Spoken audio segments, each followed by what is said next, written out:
close the doors, walk across the corridor. We got something to show you. Media is our repertoire. Fed with the same news, no channel to use. Cruise control mentalities. Here we offer you. We gon' show you every way. The content it never stays, but positive and uplifting. Once a week the scope gifted. When it's here for fake, hydration like Boucher. Don't focus on a date.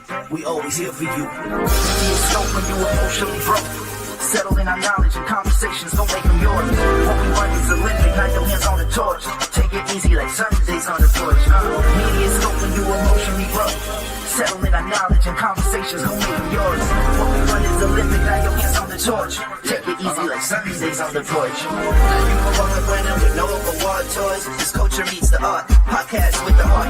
Essence of the growth, the powers in the people. Without you we ain't equal, what we lack is ego. We're bad now, so here we gon' run the show like Arsenio. Episodic or rituals, minds change through visual. Representation of our nation and its differences. Some explanation of our uniqueness and innocence. Mass media's intention is to desensitize. We raise the wise and knowledge is power. Without it we turn coward and proud of a known product. Like we could take it with us. I wish the greats were still alive and here with us, but it is what it is. We're left here to share our gift, and that's precisely what we'll do with it. Shape shift and fluidly, we can pass this test and still in our unity, elevated through stress. Yes, MediaScope when you emotionally broke. Settle in our knowledge and conversations, don't make them yours. What we run is Olympic, not your hands on the torch. Take it easy like Sundays on the porch.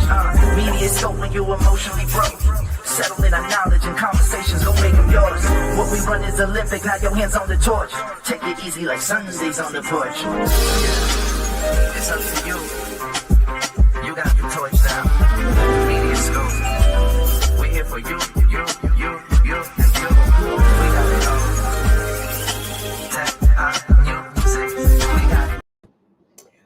What is going on, everyone? Just making sure that I am unmuted. I think I am. What is going on? Welcome to the livest media, tech, and pop culture party in the land. This, my friends, is MediaScope. All things media, tech, and pop culture. Guess what? My name is Chachi, media professor, filmmaker, media content producer, also a journalist. And this happens every week, Wednesdays, 6 p.m.-ish. Sometimes it's Thursdays. Sometimes we do it after dark. And guess what? Next week, we're going to have 2 MediaScopes. Are you excited? I am. So let's talk a little bit about where we are. We are on Facebook. What's going on? On LinkedIn. How are you? We are also on Twitch. So those of you watching on Twitch, welcome, welcome. We are on YouTube. I think I said YouTube. If not, whatever. The tubing of the YouTube, we are there as well. And if you're on YouTube and you're watching and you're not subscribed, why? Go ahead and subscribe. We'd love you to be a part of the MediaScope Massive. So, and even if you're not watching over there, go ahead and subscribe to us. It really helps us out. And so do us a solid and do that. And here we are. These are the details for MediaScope anytime you want to watch. And there's one other important place I did not mention. 2 places. Instagram, what's up? I'm coming to you soon. And if you happen to listen to Gospel 107.1 FM in Nassau, Bahamas, and the rest of the Caribbean, we are on Thursdays at 2 p.m. Eastern Time. You can listen to the replay of this show. Of course, you're always welcome to come to the video end of it. But if you can't, listen to us on Gospel 107. I have some other wonderful station mates over there as well doing some great shows. So yes, support. And now we're going to say hello. Let's start over here with the instinct of the gramming. That doesn't make sense, but why Terry is here. How are you? And blessed to have Aiden has also joined us. Welcome, my dear. Mr. James Curtis, how are you? Welcome and congratulations once again for winning actually it's tomorrow, the workshop with Divine Right, also known as Serena Wills, and the Minister of Libation and the Queen of Futruckery as well. Creed, how are you? Creed's Classy Bling is here, and she certainly does have classy bling. Welcome. Also, Vibes Wellness Woman says, hey there, and hey there to you. Unique Natasha is also here. KB McIntosh and Zigalator, how are you? And they just keep pouring in, but let's head on over to the other side. Those of you that are here, we have Ron Foster. Hello, Ron. I caught your wonderful live. Well, you saw me. Caught his live earlier. He is on a break. He is one of our fantastic creators on Indie Soup Media, which is my network. I should say our network. He is on Touch Base Daily, and he's taking a Touch Base Daily break, which is well-deserved. Derek is here also. What is going on? The DJ extraordinaire watching us over on the Twitch side. Arlesia Mays is here. Hello. And she says, good evening to everyone. Who asked Mark Ward, what are you saying now? But, oh boy. Okay. Our resident comedian, how are you? Charlene Allen is here. Mrs. Apple herself, or Miss Apple herself, the Apple lady. She actually does work at Apple, and she's quite the handy one when it comes to technology. So welcome in, everyone. It is wonderful to see you. You know what I didn't do? Hug time. I'm giving you the hug to let you know I 100% appreciate you being here. And guess what? It is not just me this week, ladies and gentlemen. I have a good friend, an old friend, who this is actually the first time we are physically seeing each other. And I'll talk about that once he comes on. But let me make sure I didn't get anybody else. And I'm sorry, I forgot to ask you all, how are you doing? How's your day been today? Let me know in the chat. I hope it has been going well. Today was a good day for me. Busy, but it was a good day. It was a good busy. So I think and Unique Natasha says, love to us all and happy Wins Wednesday. Well, happy Wins Wednesday to you too. I love some good wins. That I do. All right, so we are going to now get to it. We should have our queen of food truckery here today. So we'll have some food truck stuff going on. But we have a guest today, and I'm going to introduce him in just a moment. So without any further ado, let's go ahead and bring on my friend and soon to be our friend, Sean Tierney. Here we go.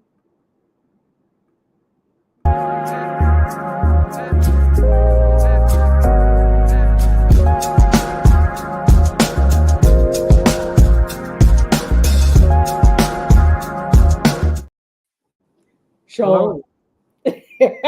Sean Tierney, how are you? I'm good. I'm realizing that tomorrow my voice will be in the Bahamas, but I'm going to still be in Philadelphia. Yeah, absolutely. It's a start. Little by little. Yeah. Look at technology. So I was telling everyone that I was getting ready to say that I have not seen you since. That had to have been 2010 when NCA, the National Communications Association Conference, was in San Diego. Yes. No, that was 2009. 2009.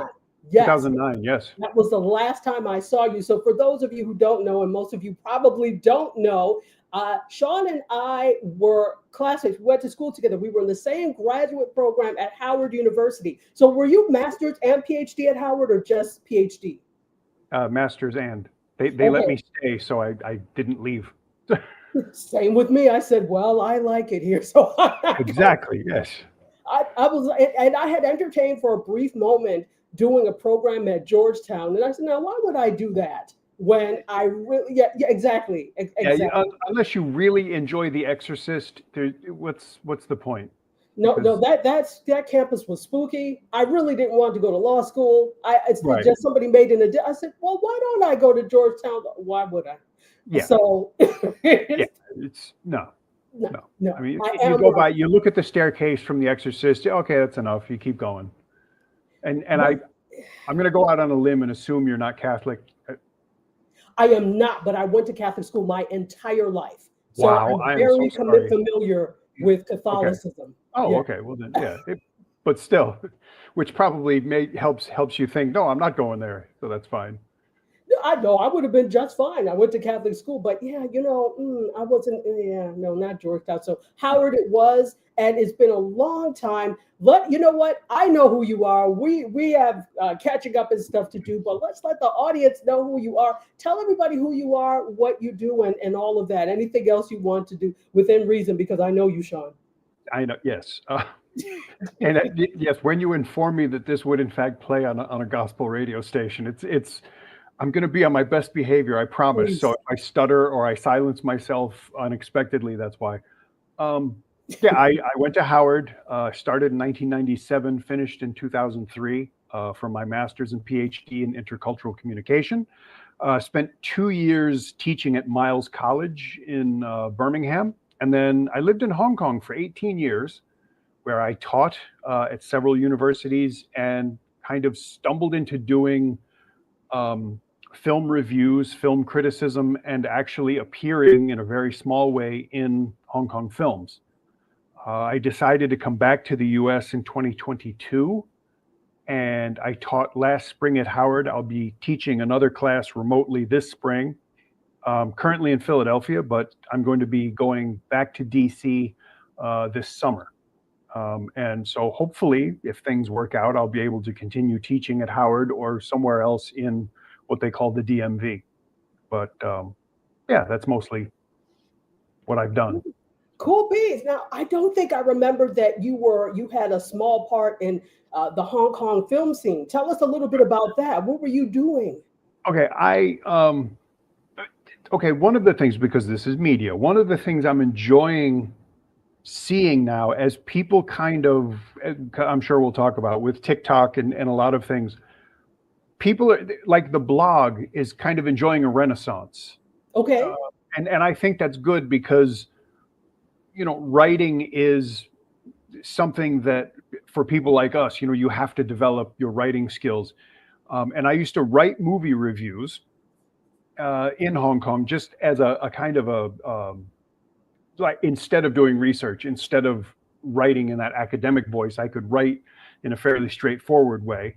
And people would always tell me, you know, oh, it would be fun to listen to you read these. Well, then YouTube started and someone asked me to start doing film reviews, and I did. And as a consequence of doing video film reviews, I ended up actually meeting quite a few people in the film industry, because in Hong Kong, it's very small. Excuse me. And I met people, and occasionally they would ask me, you know, would you like to do a cameo in a film? Now, one of the problems is that I'm 6'4", and your average Chinese person isn't. And so I never had any real substantive roles. I generally would play a mercenary or a soldier or a criminal, and would just basically stand in the background holding a gun and scowling, because I can see that. I mess up the two shot, you know, which is fine. I get that. But for me, what I enjoyed most about it was certainly that I got to meet people whose films I had watched for God knows how long. Wow. But then also it allowed me to teach about film with my students in a way that hopefully convinced them I knew what I was talking about, you know. And sometimes I could get some of the filmmakers to come talk to my students, which was really nice. So it was the kind of thing that I did for a couple of years, and it was fun. But, you know, you can only do something so many times, and you realize, and it's not, again, I'm not blaming anyone, but there really wasn't a future in it. And so I kind of phased out of doing it as I had actually gotten busier teaching. I enjoyed it, and I learned a lot, and I felt like it made me a better teacher. So that for me was the best part. I know you said you kind of were pigeonholed into kind of some the same type of mercenary and villain roles, but Yeah. Is there a favorite mercenary or villain role you have? And hold that thought for a moment. All right. Hold that thought. I just want to get some, we'll answer that right after this. I just want to get some comments in before we get too far along. D. Carpio is here and says hello to everyone. One of my favorites. Hello, D. How are you? Wonderful to see you. And Ron says, wow, Hong Kong. Yeah, you know, it feels like I've known you in Hong Kong longer than I've known you anyplace else. Well, yeah, because that's where I lived for, like I said, 18 of the last 25 years. So Yeah, absolutely. Trish is here. What's up, Trish? Welcome in. And Mr. James Curtis says everything is laid back today, party people. So that's how he's feeling. Thanks for letting us know that. Perfume and Bottle has joined us. Welcome. Craigie is here. Hope One and Pat Roberts also has joined us. And what's up to Jesus Black Man? It is good to see you. Folks, also remember, if you have any questions, please feel free, because I'm sure that Sean would love to answer them. So fantastic. All right. So favorite role that you had in a Hong Kong film? I think that the easiest answer would be it was a film called Shockwave that starred Andy Lau, came out in 2017, and it was one of Hong Kong's first sort of big budget kind of blockbuster things. And I ended up even simply in the background or whatever, I ended up in what I would think of as way too much of the movie. Like, it's surprising to me how often I'm visible in the film. I also got to step on one of the biggest movie stars in the world. But like I said, I learned a lot, and I spent quite some time working on that film. That was probably my favorite, because most other times I would work like in 1 or 2 days at most. But that one I spent, I want to say it was at least 2 or 3 weeks. And it was working, we would work all night and then have to go back in the morning. But that was probably the most fun, because I got to really see the process and observe things. Because like I said, a lot of times they would need me for, let's say, an hour at either end of the workday, but in between. So I would wander around, and as best I could with what little Cantonese I speak, I would try to ask people about stuff and learn things, because like I said, then I could turn around and use it for my students. So that probably was my favorite. Very cool. Very cool. I had no clue. You live and you learn. Yes, exactly. I learn more about you every time I encounter your social media thing. So yeah, very cool. Very cool. Well, I know that there were some things that we wanted to start to talk about. And so he's my co-host for today. And we have a couple of, because he is not only an intercultural communication expert, a media expert, talks about film. He's also a musician, by the way. He is a musician. And so I wanted to get your expertise. There are lots of media things that we're going to talk about, which is why I wanted him to come on today. And thank you for coming on, by the way. Thank you. Yeah. I'm extremely happy. Yeah. One of the things, because you had sent me the list of topics and stuff, and I really kind of wanted to start with this thing that I've been thinking about, because it relates to essentially all the things, which is like, I've always been, I've always been a fairly sort of sarcastic and even cynical person. Yes. Yes. And I think it was Frank Zappa once said that someone asked him if, as he got older, did it make him less cynical? And he said, no, it just makes it more validated. And that's kind of the world we live in now. And it's unfortunate. But I don't want to spoil the topics, but it relates to all of that we live in a time when, out of necessity, we have to kind of take this, what is it? Not side eye, but like to look askew. You kind of have everything that you deal with, everything you process, everything you hear, you kind of have to stop and go, yeah. As a survival mechanism. It's just, for a lot of people, like this weekend in Syria, it lasted about an hour that people were happy until they started to say, well, the guy that took over isn't very nice. And it's like, but can't you just let him can they have a day? Like, can they have a day of just being happy? Would it kill you? We always have something to say. And I think that social media has made that something to say worse. It's always been there. We've always, I think we've always been cynical. I think just maybe not as much, because we had felt there was a glimmer of hope. But the glimmer of hope has been extinguished because of all of the things we start to see on social. So I agree. Light at the end of the tunnel is in fact an oncoming train. So, and we stand here going, oh, yeah. But that's just sort of I wanted to frame it in those terms, because a lot of the things that we talk about, it's hard because it's easy to get caught up in the unhappiness of it. So yeah, absolutely. Can you tell? Go ahead. Sorry, go ahead. I was going to say, which one would you like to start with of the topics? Because I have notes and everything. I know you do.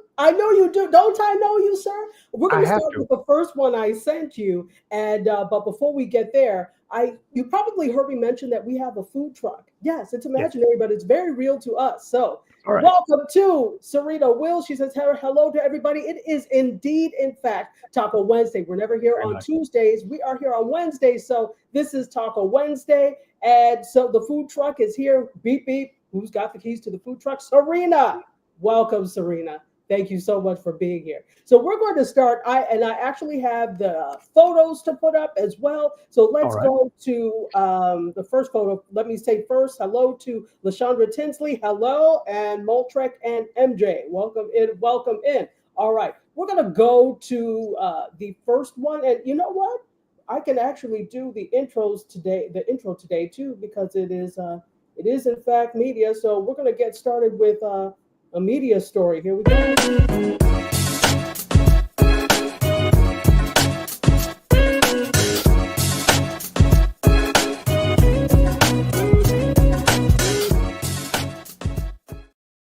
You seem to be enjoying yourself behind the scenes.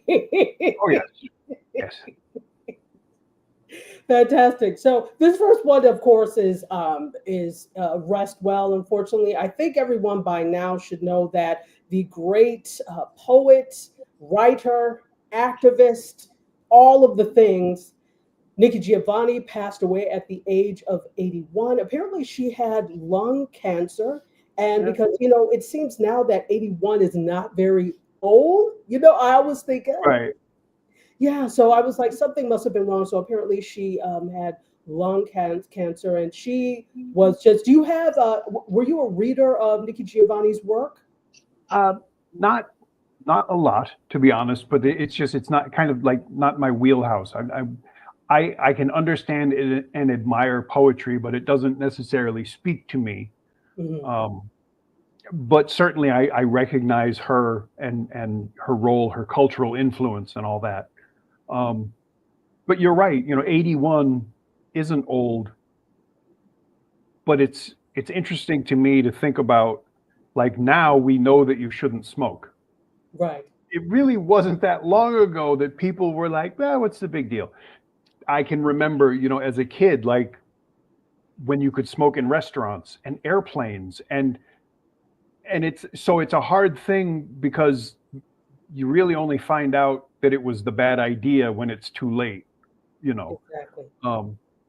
But yeah, in general, I think people are living longer. They're having better ideas about what it means to be healthy. But in general, I would, 81 is not bad. That's a pretty good run, especially when you think about the era and some of the things that had occurred. Yeah. That's pretty good. So Everything I that try to changed. be grateful for the time they did have. Absolutely, yeah. That's a perfect point, exactly. And I know Serena is a poet, and I know this has really affected her. And she says she is beyond devastated with her passing, her Yeah. third battle with cancer, thankful for her pouring into so many. And I know that she was a huge influence on Serena. So definitely condolences. And she was a huge influence on the world. So even if you're not a poetry person, her importance to different movements, her importance to the world of poetry, and her importance to the world in general is not lost. So may she rest well. And Ron says, yes, sir, absolutely. Hey, Anne, how are you? Welcome, welcome, welcome in. It is good to see you. In case you are just joining, you are in for a treat. I'm here with my good friend Sean, who both of us are Howard Bison. In fact, this is wasn't your one of your handles White Bison at one point? Yes. Yes. Until actually fairly recently. Yes. White Bison 66, which is my year of birth. But it certainly made it nice. I could mess around with the old Route 66 signs. But yeah, and that's one of those things about the passing of time. Like, now it's just not really a good idea. I'll own it if I have to, but I've tried to, I don't even use that email anymore. I've gone through and tried to change usernames and all that stuff, because it's just, I can understand that people would read it the wrong way. So yeah. No, we won't. Because remember, there were two guys. In case you didn't know, there were two Seans in our That's doctoral program. So to be able to tell which one, somebody said, "Well, Sean brought it." Well, which one, White Sean or Black Sean? Black Right. Sean. Oh no, Yeah. White Sean. So then we had White Sean and we had Black Sean. This is Right. White Sean. Yes, exactly. Although I think for a while people switched it intentionally just to mess with us. Black Sean, exactly. Yeah. So I don't know. And then there was Jared, but that's, Jared, may he rest well. Yes. Honestly, one of the nicest people I've ever met. absolutely amazing. He was an amazing individual. I talked with Yeah. him for a little bit while he was at GW. So may he rest well. He was absolutely wonderful. So Yes. you could count, the non-melanated people in our program, although there were a lot. Yeah. So Yeah. For a while. quite a few. I remember one class I had where I was the only African, only black person. Everybody else was from the Middle East. Oh, So yeah, some Samar and them, they were all everybody Ali was and Big Ali, Big remember? Ali and Little Ali. Yes, Yes. I had both of them in that class. Big Yeah. Ali and Little Ali. Yes, yeah. Howard was really good for the soul. I have to say. I have to Yes. say. Yeah. Absolutely. So let's see. Ron Foster has something about Nikki Giovanni and says, I met her in 2023 at the Martha's Vineyard African American Film Festival. A beautiful person. I'm sure she was. And special open mic at the food truck after Mediascope in honor of the Nice. iconic Nikki Giovanni. Wonderful. Let me make sure we don't have any other thing. Or we do have some. Let's see. Um, Love you vibes. Hello, how are you? And Bejan Gal is here. How are you? That she says that smoking is very dangerous. Oh, she is one of our listeners on Gospel 107.1 FM in Nassau, Bahamas, and the rest of the Caribbean. I figured when I saw Bejan Gal that it was no. Bejan is Barbados. So, but you're in the Caribbean. So It's regional. Yeah. it's a regional radio station. Yes, yes. And Mr. James says, I'm not big on poetry either, but I enjoy listening to her speak. Absolutely. Mm. And Beijing Gal is listening from Barbados. Well, welcome in. I have not been to Barbados yet. That's on my list. And why Terry said Miss Giovanni was a goddess in our community. Indeed, she was. Indeed, she was. Dr. Vibe, the man who hosts Epic Conversations from Toronto, Ontario, Canada, actually lives in Scarborough, but to Americans, it may be all the same. So, welcome in, Dr. Vibe. It is great to have you. He hosts Epic Conversations almost every day of the week and is also one of our creators on Indie Soup, as is Serena. So, welcome in, welcome in. All right. So, let's go to our next. Were you going to say something else, or are we good to go to our next story? We're good. All right. Let's go to the next story. Let's see. All right. So here we go. This is an interesting one. Here we go. Yep. Okay. So this story right here, ladies and gentlemen, I'm sure you heard this was last week, I believe, that this happened, where the CEO for United Healthcare was, we have to use the proper words, was unalived. And it was all over the internet. Now, here's the thing. This is not the story, the fact that he was, unalived. The story is that there is now merchandise popping up all over the place. Apparently on the shelves, this was what was engraved on them: deny, defend, and depose. And I think there are so many angles that we can look at this thing. And obviously it's horrific whenever anybody loses their life. But there was almost, I don't want to call it a celebration, but for some people, Oh, it was. okay, it was. I'll say it. It was a celebration, and I think it's because he represents. It wasn't just about him. He represented the horrific healthcare system that we have in this country. So Yes. while the celebration is not something necessarily you want to see, it was almost like the chickens coming home to roost thing. And I think Yes. that's where it came from. Thoughts on that, and then thoughts on making merch off of Sure. this. Go ahead. Well, I mean, to me, it goes back to the old Chris Rock, what Chris Rock said about O.J. Simpson. I'm not saying he should have killed her, but I understand, right? It's not right, but neither is the situation in which thousands and thousands of people die that we don't hear about.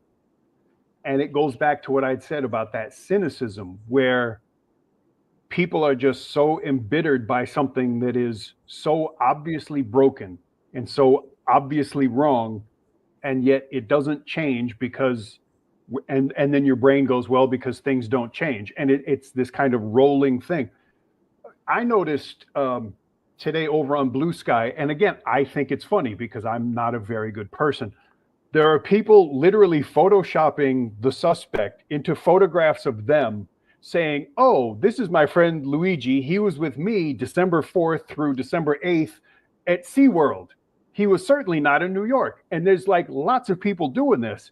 And it just goes to show you that, okay, you're right. It isn't, what happened is not good and it's not right. But an awful lot of people seem to be resonating with it.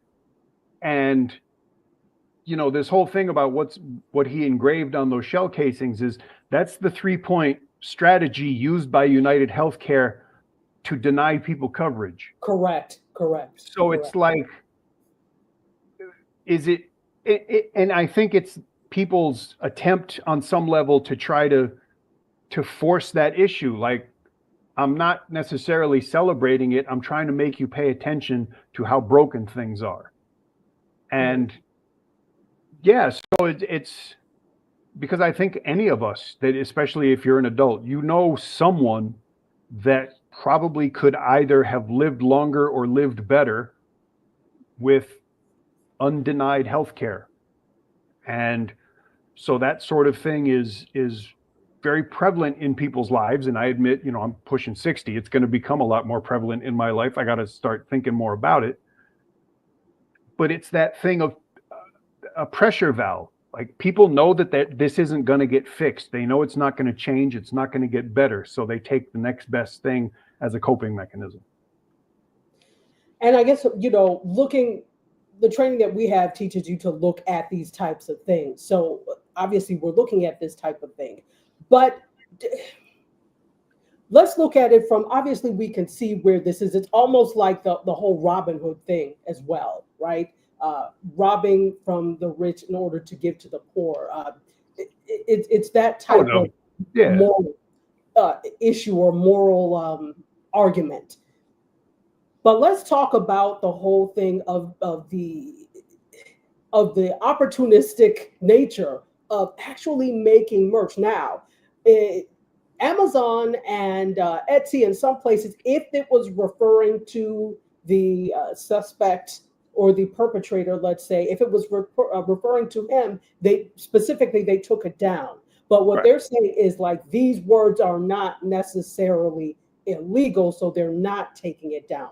So there's a kind of gray area there. What are your thoughts on that? A rationalization.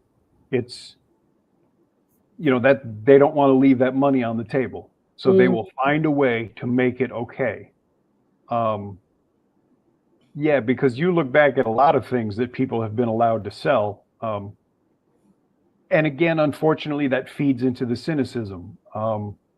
I don't know if it would sort of preview this thing, but we were going to talk about the Walmart ad campaign. It's something I noticed from living outside the country, and then I come back. Even me, who I'm a very liberal person, but even I started to notice with television commercials, I'm like, why is it all biracial couples? And the thing is, it's not some kind of brainwashing. It's literally that they're so cheap that they'll be able to say, oh, we don't have to make two separate expensive commercials. We've covered both demographics, even if by so doing, they create these fairly odd artificial sort of pairings. Okay. And I don't, that might sound worse than I intend it to, but like I said, you see things sometimes, right? Because one of the things that people don't necessarily realize is how advertising does or does not reflect culture, right? And we were talking about it last week about the commercial I sent you with the cat food and the people allowing the cat on the counter. It's like, no, people don't, not everybody does that. So that kind of thing. Right. And again, what bothers me is I'd feel better if they did come out and go, yes, we are trying to push a leftist agenda for interracial dating and marriage and procreation. Fine. I could live with that much more than the reality of it, which is they're just trying to get as much as they can for as little expenditure as possible. It's that, again, it's that cynicism that I keep trying to get out from under, and it just never seems to be able to do it. I don't think you can. The country does not want us to get out from under that cynicism. Exactly. Let's just say the world. So I don't know whether or not we can. We could just do the best we can. Let's take some comments. Let's see. So Derek says it's going to get worse with the Stooges in 2025. Yes, and it's more than 3. Let's see.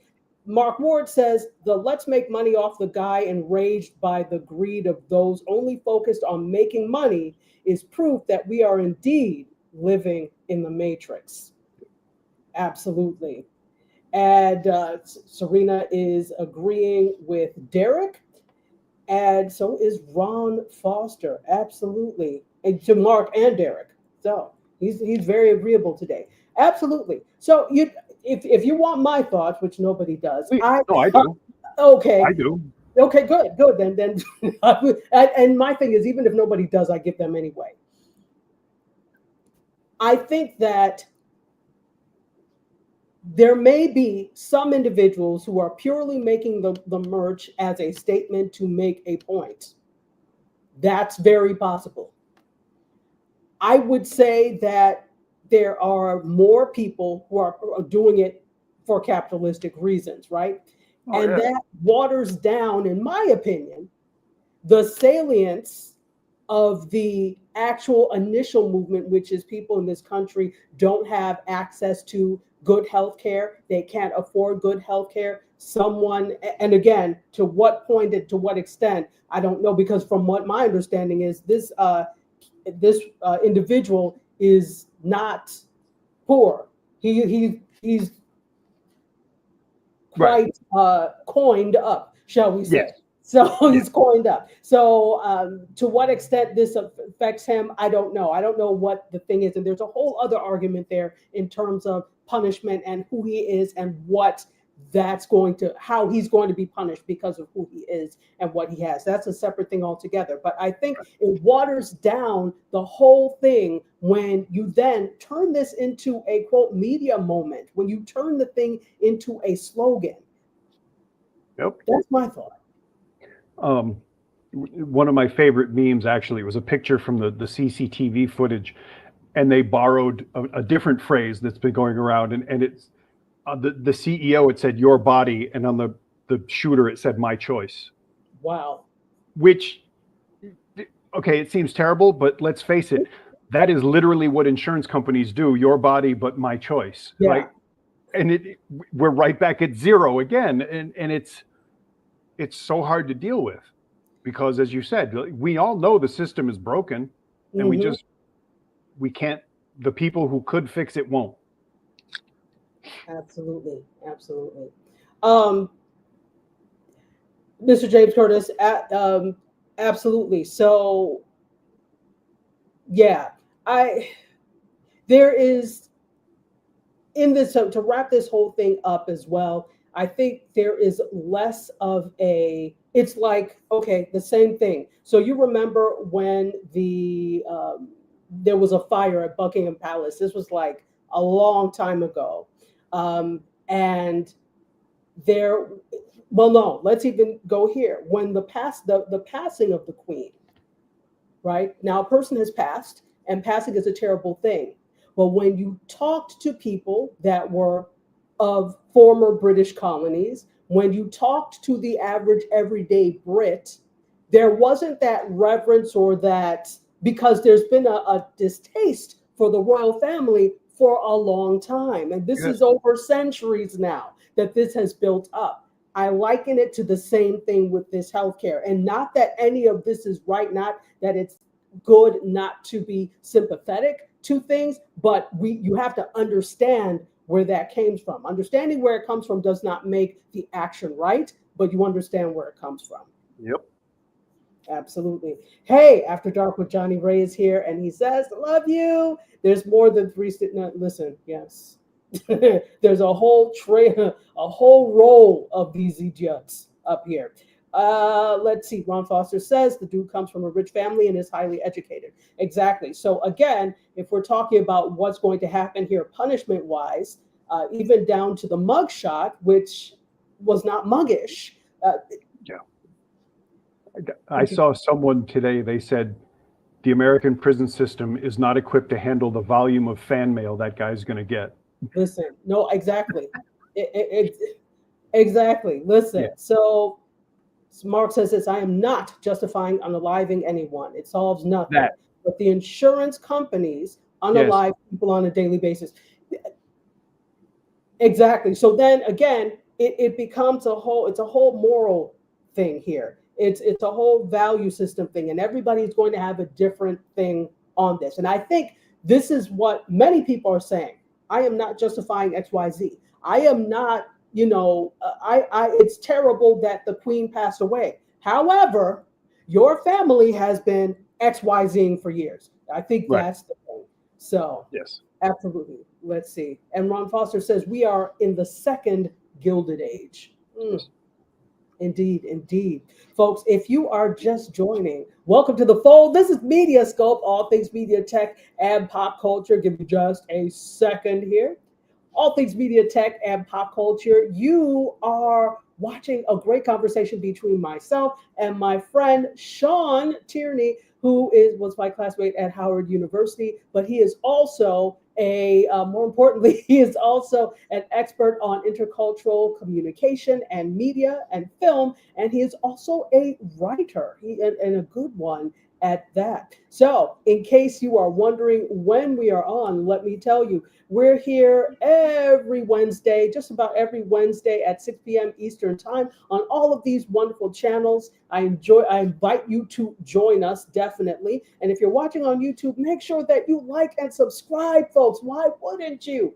Definitely. And in case you're wondering who I am, I'm Tachi, media professor, filmmaker, media content producer, also a journalist. Now, we're going to get back to our conversation with Dr. Sean whatever. Tierney. No, I know we're all like, yeah, whatever. But listen, we were academically hazed. So yes. Right. I'm still paying them loans. So listen. Right?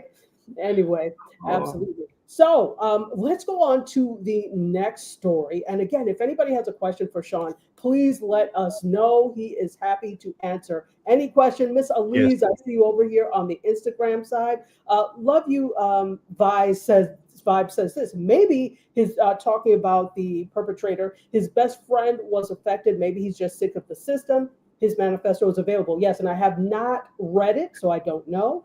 My beautiful reflections is here. How are you, my dear? Sandra Thomas is also here. Welcome in. Cliffy Land. Happy birthday, Cliffy. It is wonderful to see you. My former kind of neighbor, because he used to live in Miami, but now is the neighbor to the north in Toronto. Welcome in. Welcome in.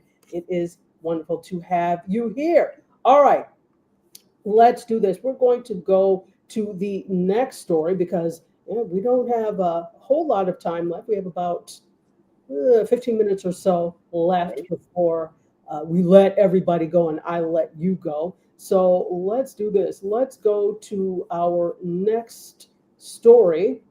Our next picture and our next story.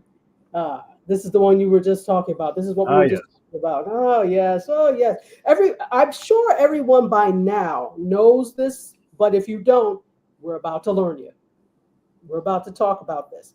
Okay, so if you don't know who these two individuals are, this is why am I saying Darius and Nina? That is their names in the film. But Lorenz Tate and Nia Long, they were the two stars of Love Jones. Love Jones came out in, I think it was 1997. Love Jones came out, if I'm not mistaken. It's actually one of my favorite films. So Love Jones is great, and it goes through the ups and downs of meeting, getting in a relationship, that type of thing. He chases her on a train at the end, all of that. All right. So now, and you know what I should actually do? I actually want to play the clips, and I'll do that in just a moment. Let me take this down. So it's have you ever seen Love Jones? I'm sure you have, but I have, but I have to admit it's been a long time. So, 1997. I mean, it was at Howard. I saw it at Howard. Yeah. So, and so I remember going to the theater. That was when you could go to the theater kind of comfortably, even though the germs were still there, and seeing this and really connecting with the story. And it, honestly, this was at a time when we started to see a lot of young Black actors and things on the screen as well. So you had not too long after that, The Best Man came. You had so you have a lot of these younger. They're not college age, they're just out of college. And it really kind of spoke to a lot of us. So I think that's why we kind of connected with it. And so Walmart probably banked that we would connect with this. Yes. And they have a new ad campaign that is out. And I don't know if you saw it. I'm going to try and pull this up, but give me your thoughts as I'm doing this, Sean. All right. Because I don't generally watch television, so I haven't seen it. I remember though last year there was kind of the I don't know, the original thing where she has to find the stylist for the turntable and stuff. But again, it's this weird thing that we do in America and certainly in other places where commercials are inherently manipulative. For people like us, media scholars, people will often say media doesn't make people do anything, which, as someone that watches a lot of those kinds of movies or plays those kinds of video games, I'm grateful that we don't think that. But if media didn't make people do anything, it would be a wonderful world because we wouldn't have to put up with commercials. Businesses don't throw away money on stuff that doesn't work. Governments do that. But what is it, $3 trillion to replace the Taliban with the Taliban? But that's not my point. The idea of we're going to make this to appeal to a certain segment. And again, I'm sure because I haven't watched the commercial, but I'm sure if you do, it is, I hate this word, but I'll use it. It is universal, probably in its appeal, at least in the fact that everyone that watches it, that isn't in a coma, can probably understand the basic concept of this relationship. If you've seen that film, that's going to obviously reach you in a different way. But again, it's especially with the other things that Walmart as a corporation is doing. This has nothing to do with really sincerely trying to do something for a community. It is everything to do with, let's make them feel nice so they give us their money. Absolutely. It is pure capitalism. But the whole thing is the slap in the face with this is not just the week before. They rolled back, Walmart and a bunch of other companies rolled back their DEI initiatives and the diversity initiatives. Yet, so on one hand, we're good enough to come and spend money in your stores because you're showing us this commercial in order to pull on our heartstrings and nostalgia so we come back in. But on the other hand, you're not interested in giving us a fair shake and working there. Right. Very interesting indeed. So I'm going to play the commercial. So for those of you who have not seen it, you can see it. And guess what? It's not just one commercial, and it's not just aiming at us. And I'll show you that in a moment. Let's just go ahead and share this. Can you all see this? You should be able to. Can you see it? I can see it. Okay, great. Can you hear it? This is not it. Okay, let me stop sharing for a moment. That was the wrong one. I don't know why I pulled up that one. Give me a second. Let's do this. Okay, there we go. All right, so let's try this again, ladies and gentlemen, and then I'll take some comments. And if you have any comments on this, I can't wait to hear what you say. All right, let's do this. Let's share. And here we go.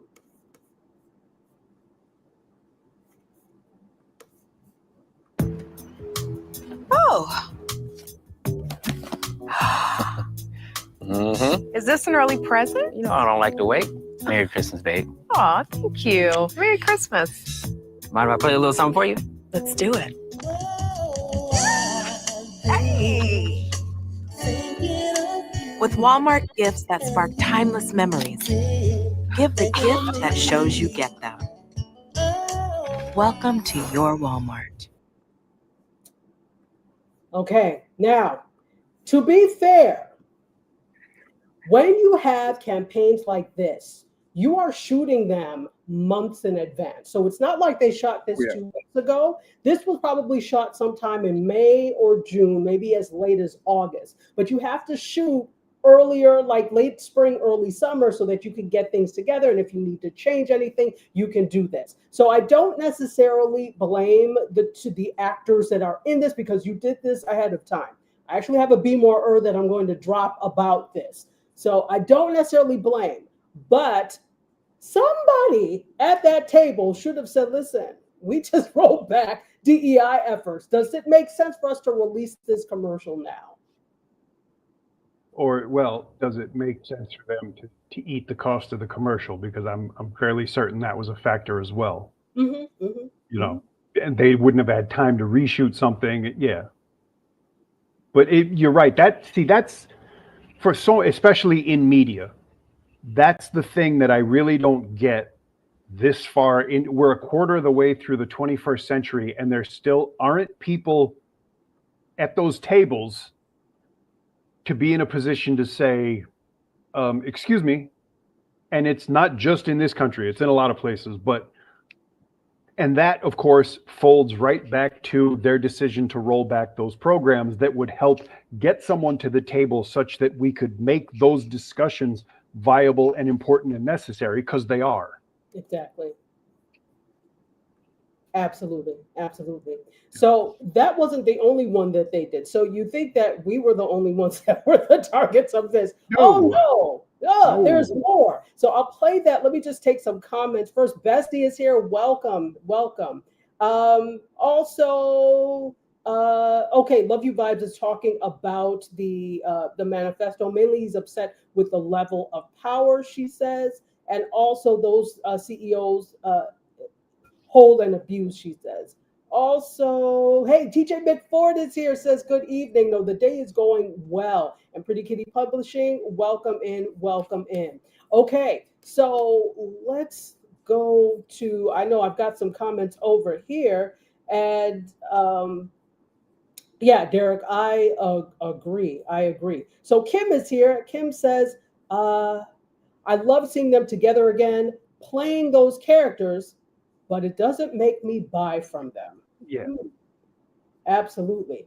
Okay, you have a Nina and Darius shirt. It's one of my favorite movies. I think it was great. And you know, it is a brilliant marketing campaign to a specific demographic by using people we hold dear to advertise to us. But again, and yet you're right. Did they have the money to eat this? They should have found the money to eat this. This is not the time. It's Walmart. They have the money. They have the money. They have the money to say, you know what? We're just not going to. Yeah. They have the money to do it. They just, well, you know, it's also on us. And it remains to be seen for those of us who find that deplorable. Are you still shopping there? Right. So that's another thing. Let's see. So Derek says they don't have African Americans in the advertising boardrooms, thus lack of knowledge of African American families. That's true. I mean, I think they hit that one spot on. The unfortunate thing is it came after a very contentious election, and it came after they rolled back all of their DEI programs. And that's like, but that's okay. You can still buy from us. Who exactly do you think we are? It's insulting. Luckily, they're not going to answer that question because you don't want to know. Because, you know, again, worst, you know, cynical projection that somehow is going to turn out to be true. So. Yeah, well, even if you put it in the ethers, it would probably come true even without our cynicism. Exactly. So let me play. There were others as well, other commercials that they have. So it's not just Love Jones. So while we're distracted by Love Jones, there are two other. If you go to their Instagram site, there are two other things that they have put out there. Now, one of my other favorite movies, I loved Crazy Rich Asians. That's one of my favorite films. I think it's probably not as accurate of a depiction of things, but again, I don't know. I don't live in Singapore and I'm not Asian, so I can't speak to it. But something tells me that there's a lot of embellishment with that. Go ahead. You live in Asia. Yes. What's interesting, actually, and I'm sure that there are parallels, that movie really didn't do well in Asia. The film, the way I've always tried to, because my students in Hong Kong would ask me, like, why are people going crazy over it? It's a matter of representation.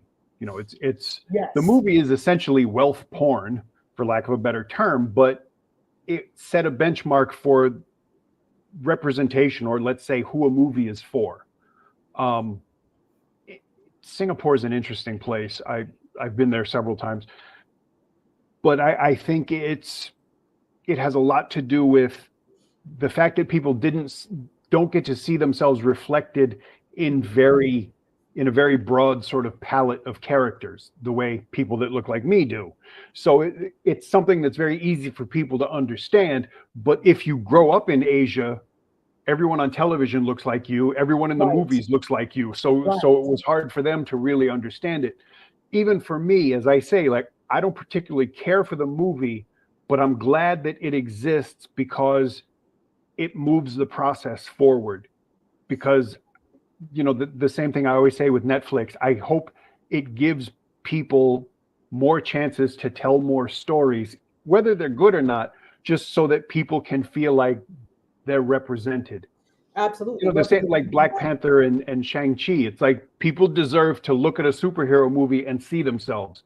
I don't connect to it, but I don't have to, you know.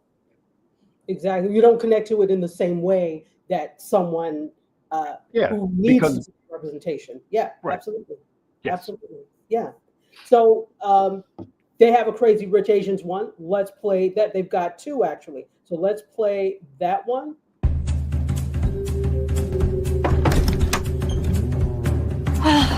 I have nothing that says wistful winter wonderland. The robe is making me sad.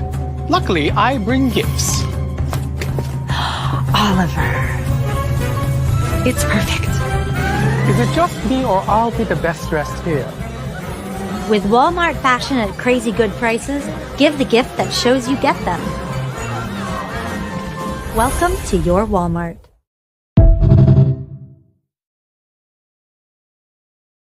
Now, if you saw Crazy Rich Asians, Walmart and Crazy Rich Asians don't go together in the same. Exactly. Yeah. And by the same token, as media professionals, honestly, my first response was, "Oh, it's nice to see Constance Wu get some work," because if you notice, she hasn't been around. But I think that's attributable to her more than anything else from what I've read. But yeah, that kind of inherent contradiction, crazy. If you're really that rich, you're not shopping at Walmart. Walmart, no. You know, it's like I always tell people, because I grew up in New England, like, you don't think so, but if you ever look at a J. Crew catalog, there are actually people that live like that wear those clothes unironically. Like, the rich live on a different planet, and only occasionally do we get to, you know, shoot one when it's open season, but that's not my story. You know what? You want me to get in trouble? No. No, I'll get in trouble. I'll own all of it. I'm just saying that's the kind of thing that I understand it from a wish fulfillment standpoint. That the people who do shop at Walmart wish they were crazy rich. But crazy rich people aren't going to shop at Walmart. Their domestic helpers aren't even going to shop at Walmart.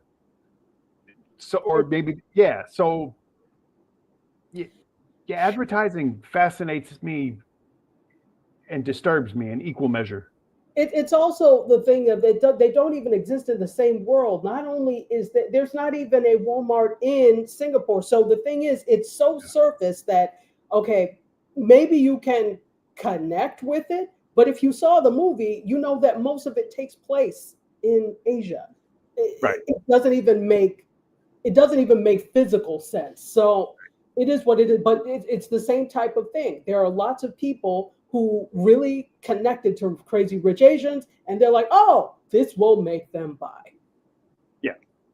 So one last one, Yes. again, targeted toward people of the urban persuasion who happen to maybe like hip hop. Here we go. 'Twas the nights before Christmas. Despite last minute stress, few were delivering except Walmart Express. Stockings were hung by the fireplace with care, knowing in about an hour stuffers would soon be there. Yet there were some still out there feeling adrift, racking their brains, shopping for last minute gifts. But they can shop Walmart so many different ways with express delivery. They'll get what they need the very same day. Faster than a reindeer with a red nose. Fast like Bush Rhymes' legendary flow. On to the road, Walmart Express delivery went. Chock full of wondrous things in the St. Nick of time sent.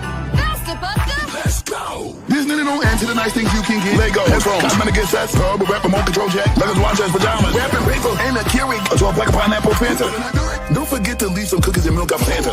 Use Walmart for all your last minute needs. You know we gotta get it together for Christmas Eve. Express delivery to y'all, and to all a good night. Welcome to your Walmart.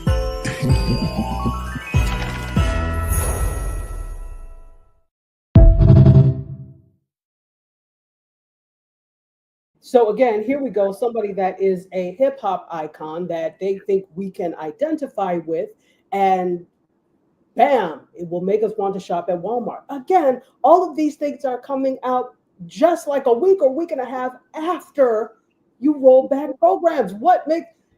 Why not just call me stupid to my face? That's Well, yeah. That's it's the crass, the bare naked capitalism of it, that we paid for this. I'm not going to throw it away. And to some extent, how do I say this?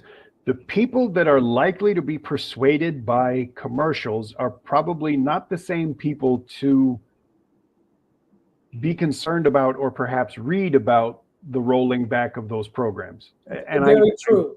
I feel bad saying that, but I would still kind of stand by it. I mean, even, and on that level, okay, like that last commercial, in my mind, I'm going through thinking that could have been worse. It could have been something other than cookies and milk. So you even become conditioned to go, well, it's not as bad as it could have been. It's still, but that one, at least to me, kind of made more, again, for lack of a better term, demographic sense. It seemed like, okay, that's going to appeal to people, because what I liked about it was that he was being realistic, because anybody that lives beyond the age of 25 has dealt with like Christmas Eve stress. So that at least I could understand. It made sense that way, but it was still, exploitative. But that's what commercials do. That's what Walmart does. So exactly. Anything makes sense. Let's take a few comments and say hello to Frequency Event Promotions. How are you, my friend, from Toronto, Ontario, Canada? And we have some people that are not shopping at Walmart. And I think there are a lot of people that feel that same way. Beautiful reflections. Laney Lane says Walmart makes it hard for us to shop other stores because of their low prices. I was just in Target and the prices there are higher.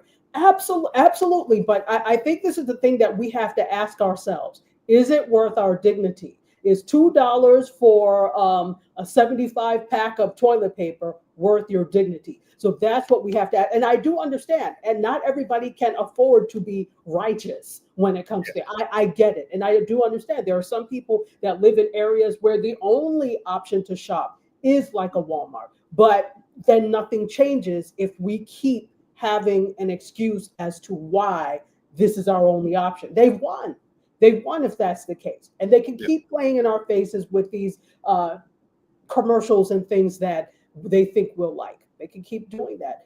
Let's take some more comments. Also, Beautiful Reflection says they're less than a mile from my home. Absolutely. Why Terry says, I feel some way about seeing the Busta Rhymes commercial. I will never purchase from Walmart online or in person. People are saying what they're boycotting now. I feel you. I am with you. Let's see. And Beautiful Reflection says, Walmart delivered these commercials knowing they were going to roll back DEI. Absolutely. And Why Terry says, very true, Dr. Tierney. Absolutely. Let's take some comments from over here. I have quite a few comments. Let's see. Ann says, I rolled myself back from entering Walmart's doors. That's what I'm saying. Good for you. And Lee Wehara is here. She says, how are you, my dear? If that's the case, can people of color get together and create their own shopping company alternative and not shop at such stores? Lee, listen, that is the $100 million question. Can we? Can we? Yes. I think, and here's the thing, there's so many movements now in terms of shopping small, right? We'll shop from a small business, buy Black, buy Asian, buy Latino. It follows that some of these movements at some of these places, the prices are going to be higher because they're smaller. Most of these places can't do what a Walmart does. They can't roll things back. This is so multi-layered, and it goes beyond there. But I think the whole thing is that Walmart had the audacity, because they sell audacity for two for one in their stores, but also nobody's going to do anything about it because there will still be people, even the people that are affected by this, that will shop there with no problem. That's the thing. Let's see. Also, let's see. I want to make sure. Okay. Serena says Walmart went in for real. Wow, I didn't know Bust had a commercial too. Oh, he does. Oh, he does. And Ellis says it's giving, I'm rich, but I'll buy you a cheap gift. Well, yeah, absolutely. And Kim says, do most shoppers buy because of how commercials cater to different groups or products and prices? Go ahead. In this case, I would say, in fact, I think it's kind of the opposite, that, like you were saying, people that shop at Walmart don't necessarily have a lot of economic choices. So even if they know that Walmart's not acting right, they still can't really afford to go elsewhere in some cases. I think the inverse of that is you would look at like car commercials or certain kinds of things where the impression the commercial wants to give you is not everyone can afford this, right? That's not going to work at Walmart. So there is certainly that kind of a thing. It just tends to be sort of the opposite, because low prices, the lowest price in the state or whatever, that's going to cross demographics a lot more easily. And it's, for lack of a better term, it's oddly inclusive, at least in economic terms. Whereas, yeah, the opposite of not everyone can afford such things, that's the same concept but turned on its head. And it's still odd to me. Absolutely. You see what happens when you bring two Howard University graduates together to talk about media? That's you right. get more than you bargained for. Yes. So we are now at 1 hour and 7 minutes, and we definitely want to let people go. But so this is what we're going to have to do. We have to bring you back, and so we can have more conversations. Are you, you willing to come back? Of course. Of course. I enjoy this because, okay, you know, it's like I used to always say about every 4 years, you know, they trot out Brad Pitt to talk about the presidential election. We're people who went to graduate school and studied media, and our phone does not ring. So any chance that I get to talk in a way that I get to actually feel like, hey, maybe I learned something useful for other people, I'm extremely grateful for that. So thank you. That is very valid. That's an excellent point. Nobody calls us for things. Every once in a while, when there's some obscure thing that they need you to speak about on the news, then maybe you get a call. But when it comes to things like this, yeah, they talk to the people who actually studied this and know. But then it also follows that we probably need to put ourselves out there a little bit more. Just saying. Well, yeah. Fantastic. Sean, you are amazing. How can people reach you if they're interested in reading your work or seeing the films you're in or any of that? I would have had all those things ready. I'm on Substack. It's free. I just basically, like I said, I enjoy blogs, so I put it there. I write a bi-weekly film column for a website called The Hong Konger, but it's about Chinese film, so it's rather niche. I'm on Instagram, but mostly as a means of communicating with people. I gave up Twitter after the election for obvious reasons. So mostly I would say, yes, Substack. And if you wanted to see, I'll just put this here. If you look on YouTube for a channel called The Silver Spleen that reviews Chinese movies, that's me. And I would simply ask people to remember that I was trying to be entertaining. I wasn't quite playing a character, but I was kind of giving free rein to one half of my personality. Is it the Silver Spleen, like the yes, organ? Okay. Exactly, yes, because that was the idea of venting one's spleen, and because yes, films can frustrate me at times, and I would kind of let that out. So this is on YouTube, right? Yes, exactly. Okay. And the others, I'm sure you can find my name if you use my name on Substack, and it's going to be stuff written about Hong Kong and film and guitars, so it shouldn't be that hard to find. Fantastic. You are such a, again, it's so good to see you. Like I said, this is the first time since CA San Diego that we've actually kind of physically seen each other. So it is good to see you. We'll bring you back so we can have more of this kind of talk. I loved it. All right. I did too. Thank you very much. And thank you to everyone that tuned in. Absolutely. And Arlesia Mays is saying truth, and she enjoyed this. Great show and conversation, says Serena. Absolutely. And Kimmy is also enjoying this as well. Thank you all so much for being here and listening to our conversation. You peep into our little conversation. And we will be back next week. I have 2 guests next week, guys. So because I have 2 shows next week. So I'll be here on Wednesday and I will be here on Friday. So you get MediaScope twice next week. How lucky are you? Yeah, good stuff, right? So giving.